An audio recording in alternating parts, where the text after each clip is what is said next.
Knack on the PS4 sucks. What? Were you expecting me to pretend like this is the greatest game ever made and have Shane McMahon's "Here Comes the Money" blaring? No, this is not that kind of video. This game is bad. It's not laughably bad or offensively bad, it's just bad. Underwhelmingly bad. So then, where did all the hype behind this game come from?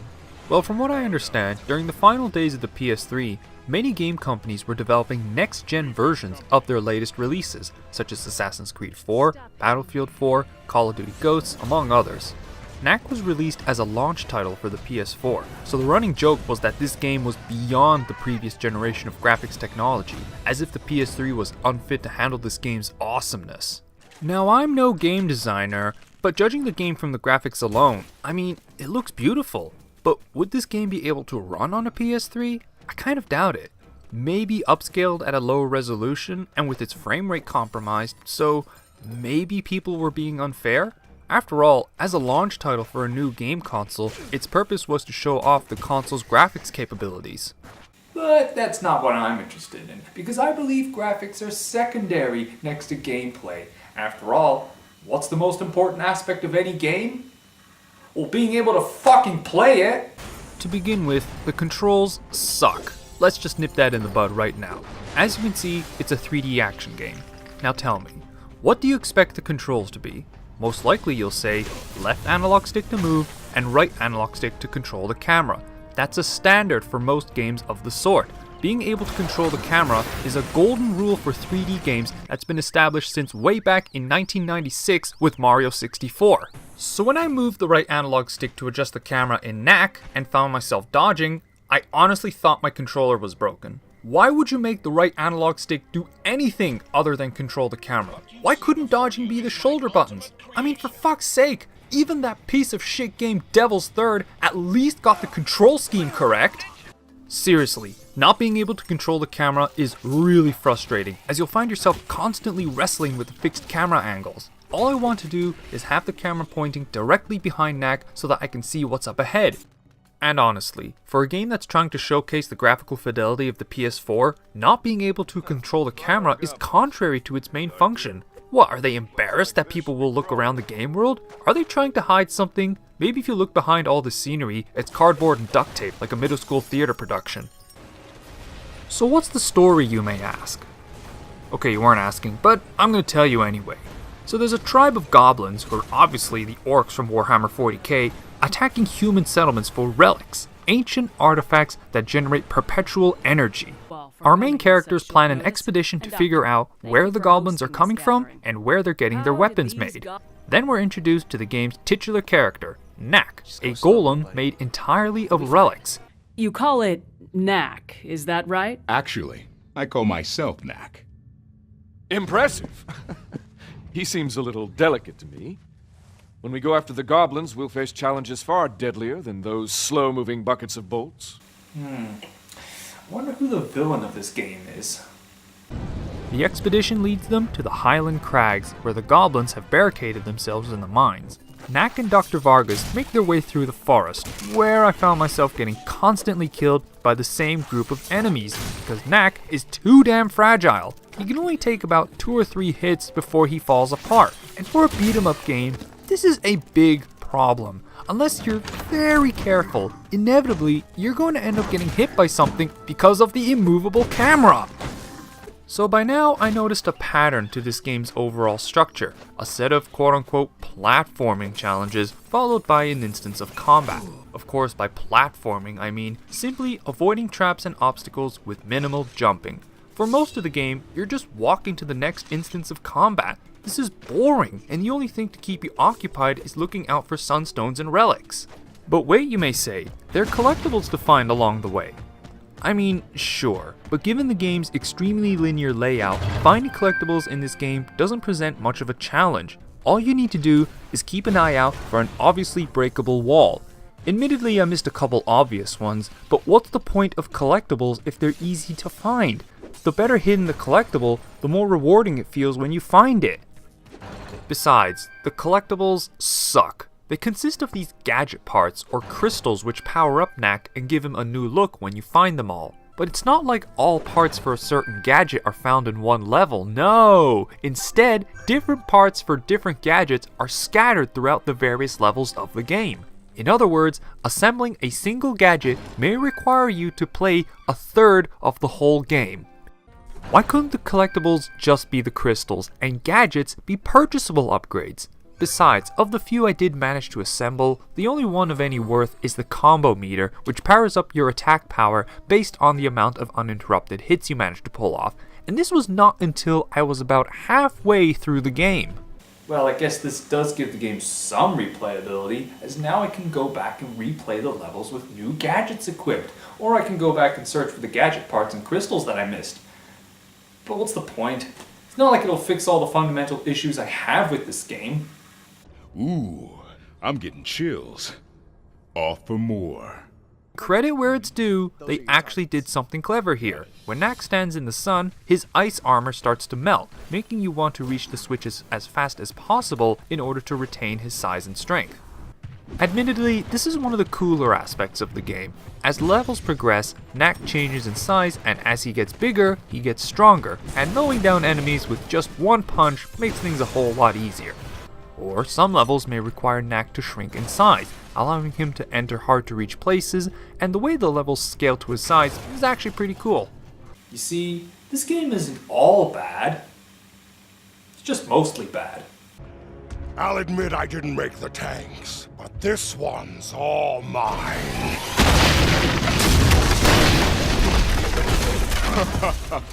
I'd never have guessed. Let's hope it's sturdier than it looks, or this'll be a quick fight. This boss fight takes place in a very narrow area, and the fact that both Knack and the mech are giant makes the fighting very cumbersome. And is all this junk lying around necessary? Oh yeah, and regardless of how large Knack is, he's still just as fragile as when he's small. This boss fight is indicative of the main problem I have with this game. The combat. It's just not polished enough. Fighting enemies one-on-one isn't too bad, but when you're up against several enemies at once, which 9 times out of 10 you are, it gets really frustrating really quickly.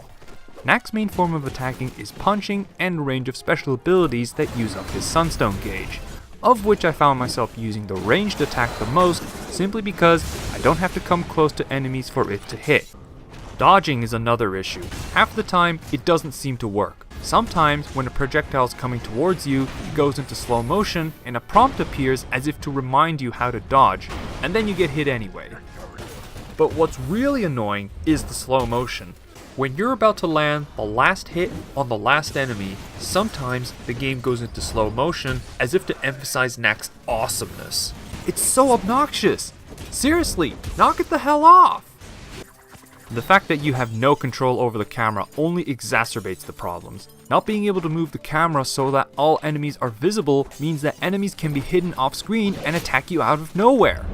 Now, given how fighting is the main thing you do in this game, imagine having to contend with terrible fighting controls for an additional 11 chapters. That's right, we're barely the fourth of the way into this game. The chieftain is defeated, but won't spill the beans on who created their new arsenal of weapons, so Ryder opts to stay behind until he does. While that happens, Victor von Obvious Villain kidnaps Lucas. We are on the verge of the next step of human evolution. The power of these giant relics will be the engine that drives it. But to take that next step, I need Knack. Knack? What's he got to do with this? Knack is the key, which is to say I need your pet. And I need him to be cooperative. No getting huge and nasty. No smashing everything in sight. What is he doing?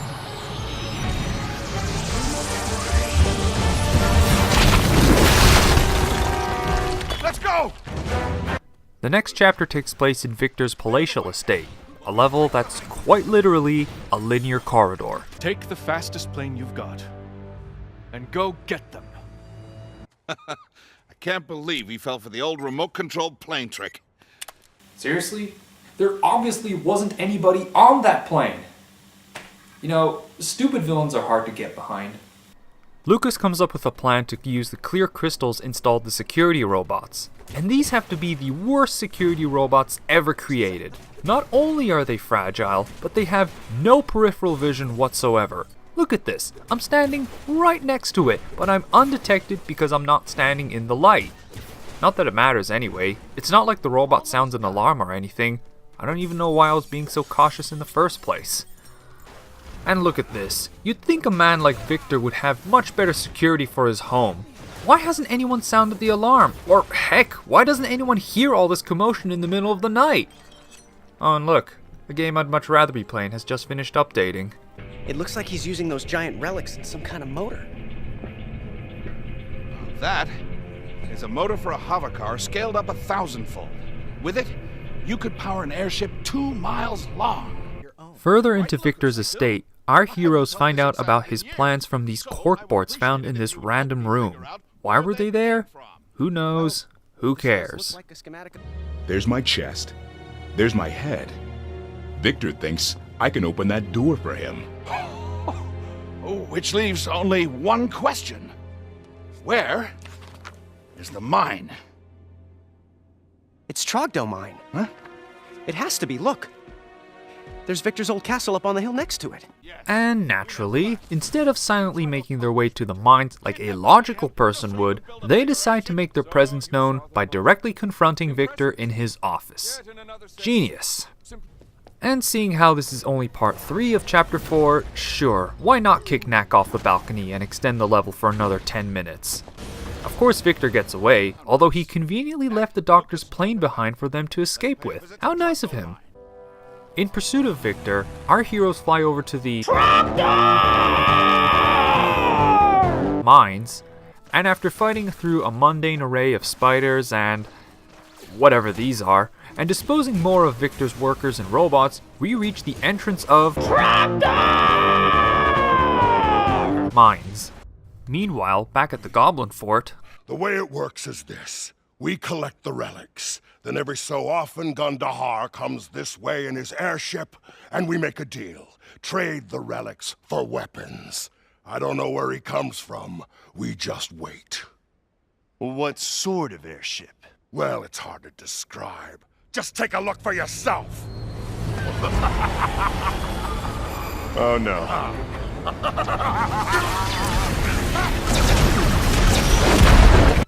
wait, what? This is Gundahar, the Goblin King?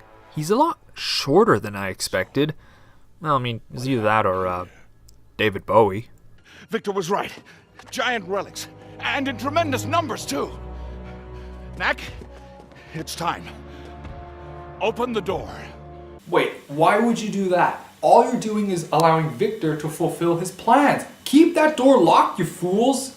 Well, it turns out Knack is not the key, and what did I just say? Take him out.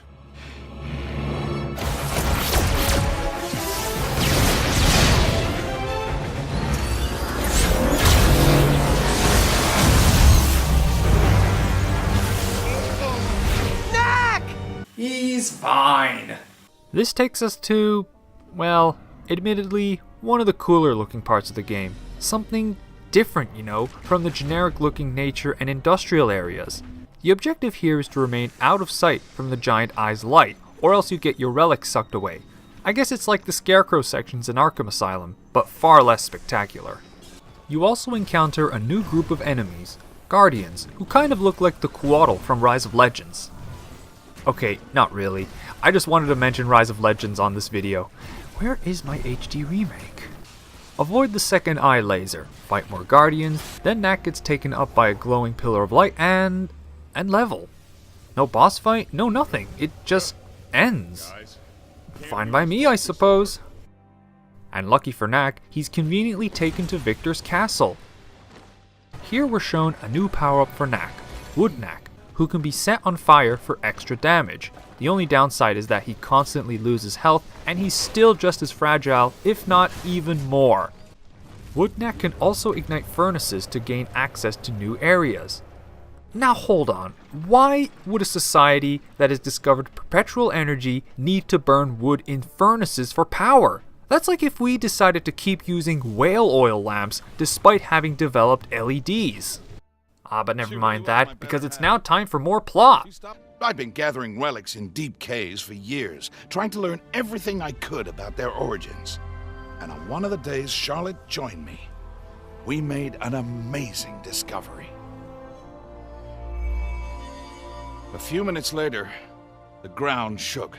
One of those deep earthquakes that happen from time to time.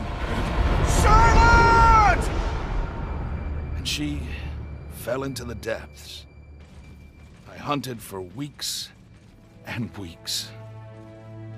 I never found a trace of her.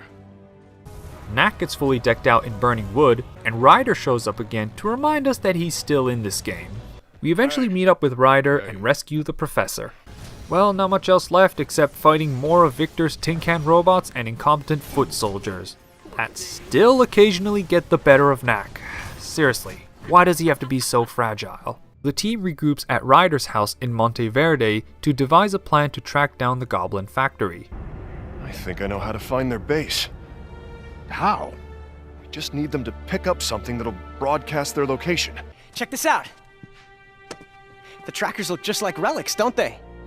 So, have we made enough? I hope so. Let's go spread some of these around town. Lucas, stay behind and make a few more. We might need them later. Oh sure, leave a defenseless child behind in your house during a fucking invasion! Couldn't they have just given a box of trackers to Knack and let him spread them around the city? You know, stupid heroes are also very hard to get behind. Knack, do what you can to keep my town in one piece. Will do. Yes, Knack, keep the city in one piece. Except for the lampposts, generators, walls that contain secrets, and entire buildings that you've destroyed. Ah well, just blame it on the goblins. Or go the way of the US military and call it collateral damage. If I may reuse a line from one of my previous videos, if it sounds like I'm not putting much effort to describe this game, it's because it's boring. The only difference between each level are the setting changes and enemy types. It's just walk, fight, and occasionally do some easy platforming. The various power-ups are nice, but they only hold my interest for a few minutes because they're all more or less the same. Where's the variety in this game? I'm going to sound like a broken record describing this game, and I'm only at the halfway point. Please, show me something new! Well, I did get something new. A one-on-one fight with Gundahar's autonomous fighting robot. Unfortunately, this fight is awful. This robot attacks at pure random. No discernible patterns, has about 1 million different attacks, moves at the speed of light, and hits like a ton of bricks. And the cherry on top of this shit sundae, Gundahar won't shut up. So slow, Knack. You are weak, just like the humans you serve. I will destroy you. Can't move, Knack. What will you do? Eventually I defeat this rust bucket, after about 1,000 tries.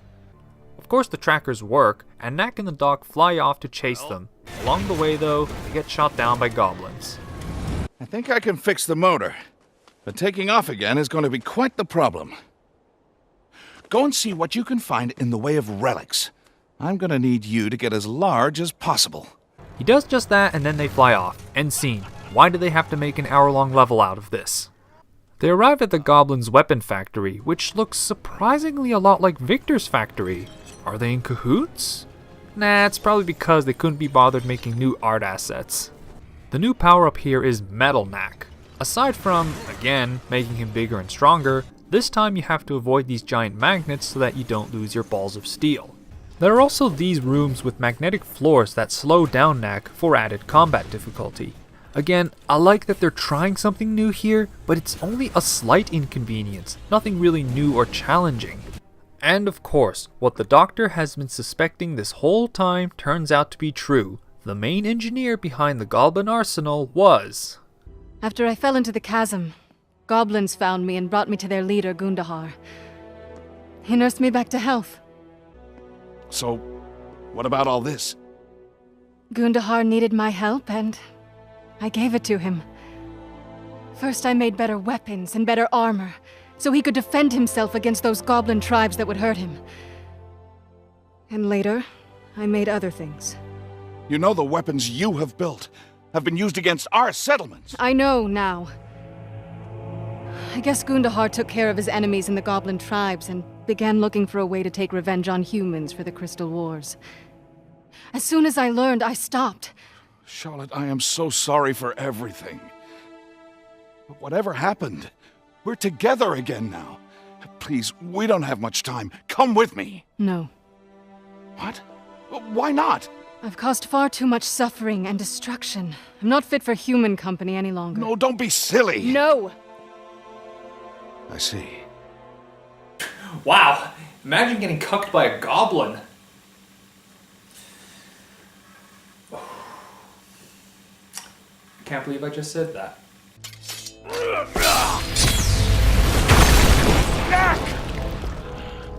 I wasn't sure that would work. What took me 20 years to build, your creature took 20 minutes to destroy. Do you love destruction so much, Doctor? When destruction brings peace, yes. Yes, I do. Even if I'm defeated, peace won't come. Goblins will rise against humans. What happened today won't prevent that revolution. No, but it will delay it. Some rebalancing has to happen, yes, but your way is not the way.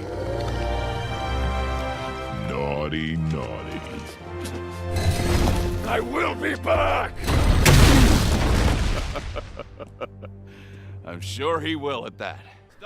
Next, the Doc and Knack meet up with Lucas and Ryder in search for the key.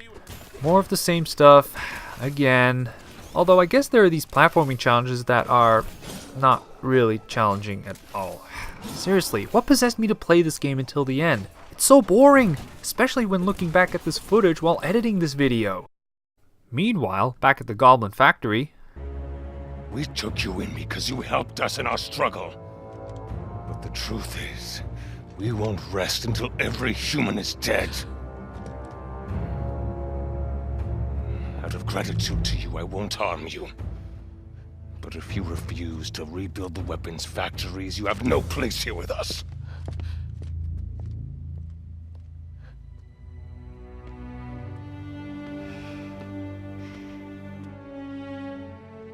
Doctor, come save me. Please.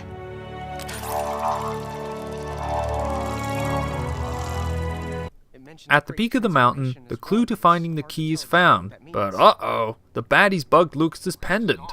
The maze appears to be somewhere under Obelisk Mountain. I always wondered what was hiding down there. Now, how long will it take us to get there? We're going there? Well, yes. The least we can do is to get to the key before Victor does. Don't worry, I'll be careful. Oh, you'll be careful. That'll be the day.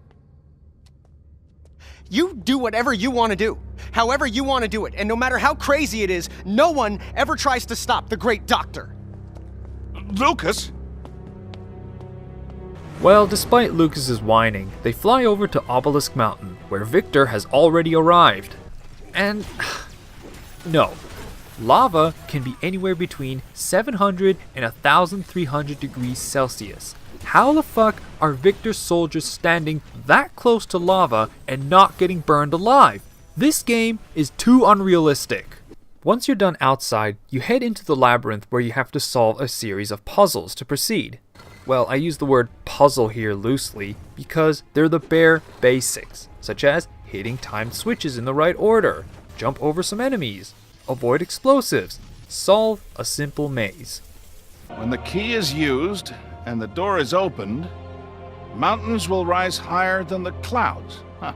And the face of the earth will be changed forever. Kid, what does that mean?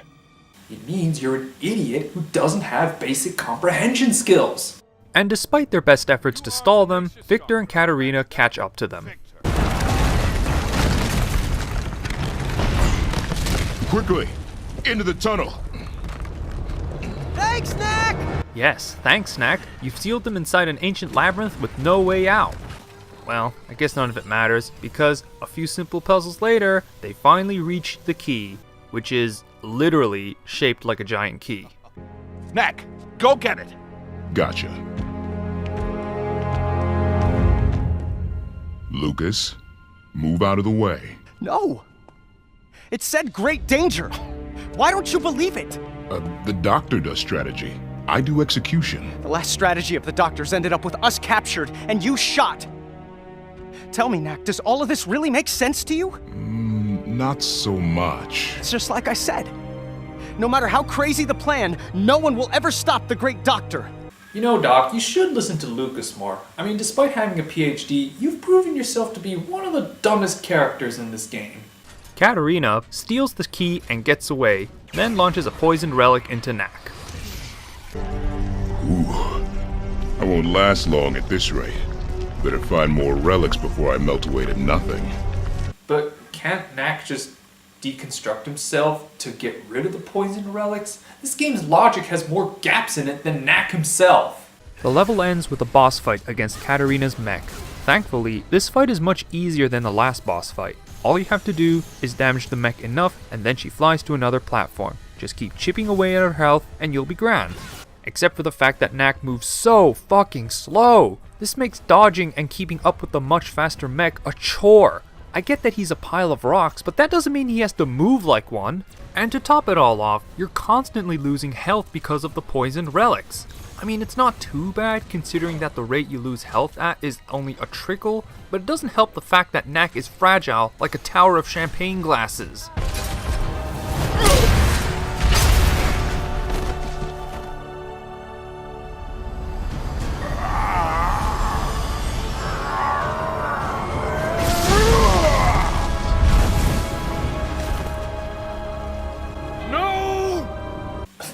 I'm sorry, what? No! What was that? No! Sounded like something you'd say if you were mildly inconvenienced. I guess that's what happens when you hang around robots all day. You lose your ability to emote properly. They've got the key. Well, we'll just have to go after them then.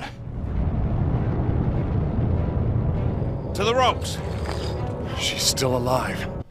No she wouldn't. I just said a couple lines ago that lava can be over 1,000 degrees. She'd be all burned up like Anakin Skywalker.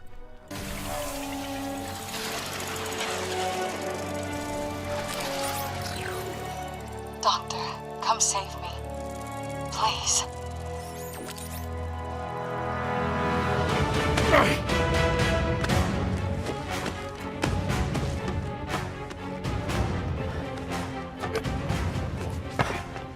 Let's pick up the pace, Lucas. We've got the world and a certain lady to save. The power of boners is strong in this one. I mean, look at the size of that cable. I'm surprised they didn't suffer rope burn and fall off immediately. I guess I'm just looking for any excuse for this game to finish faster. Well, thankfully, Victor's airship is the second last level of the game, and a shorter one at that. I guess they were in a hurry. They forgot to put in the floor. There must be safety devices around here for the workers who built this floating palace. Aha! Levitators. These'll do the trick. That looks important. Should probably remember that for later. And, okay, this is getting ridiculous. How does Knack float? The air would just pass through him. He should be able to walk over these turbines just fine. I know I'm nitpicking, but that's what this game does to you. You get relentlessly bored that you actively seek things to give out about. If Katrina had perished in the achievement of our dream, then that would have been a beautiful thing. But she died for nothing! As you will now. Goodbye, Doctor.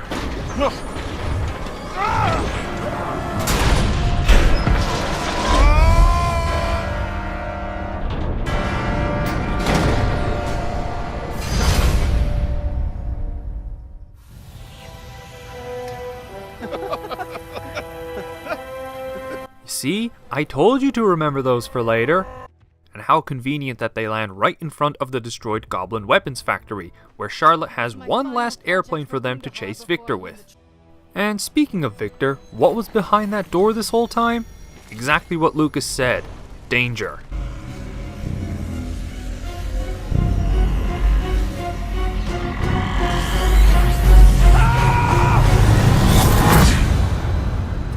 With no time to spare, our heroes rush over to the mines for the last time to stop the end of the world. And thus we've come to the final level of the game. Thank fucking God! Ow, that actually hurt. And this is the last level. What do? You guessed it.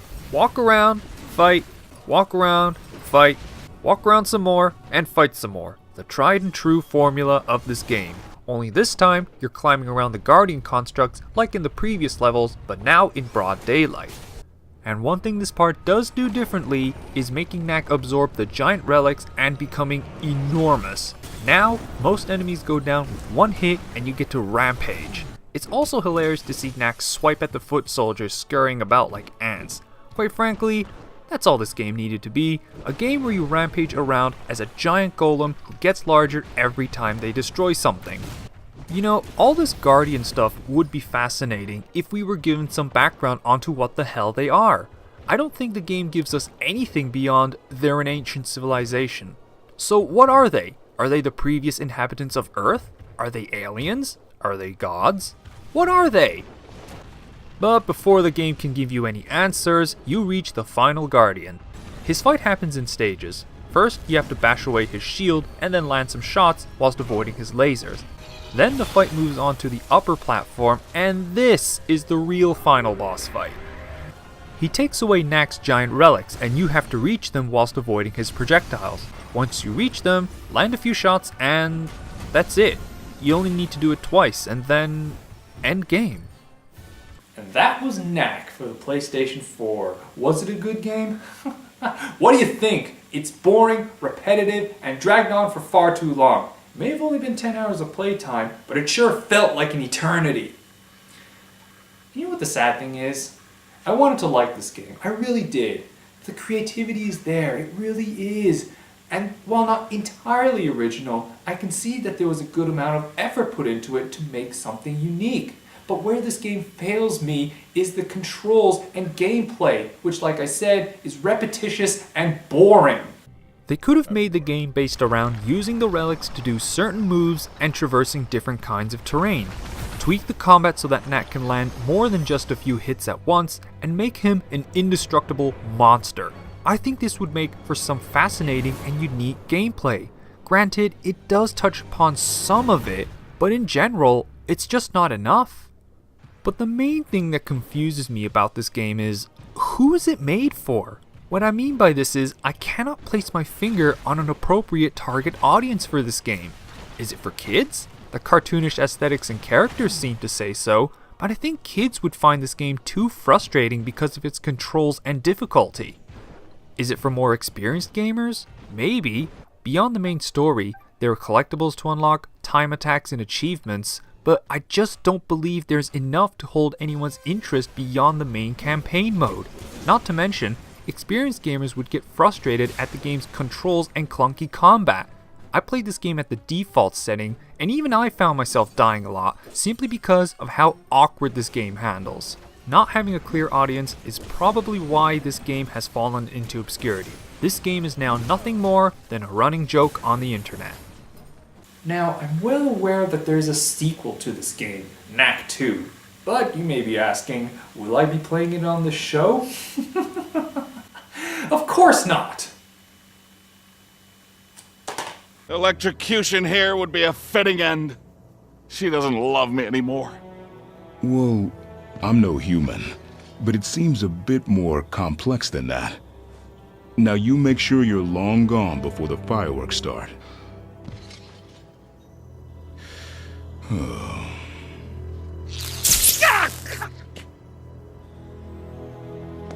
All right. I'm going already. Go on. Don't mind me. I just lost the love of my life. Thankfully, Stage 5 is nice and short, and it acts more as a prelude to Stage 6 and beyond, where the real meat of the game lies, because from here on out, you're in Dracula's castle. And as an affectionate nod to the original Castlevania, the first hallway of Dracula's castle closely resembles the first stage of the original game. Pretty neat. But once you go upstairs, that's when you realize that this game is a whole different beast entirely. Jumping between these massive chandeliers is a real bitch. Just gotta get the timing right. Ah, fuck!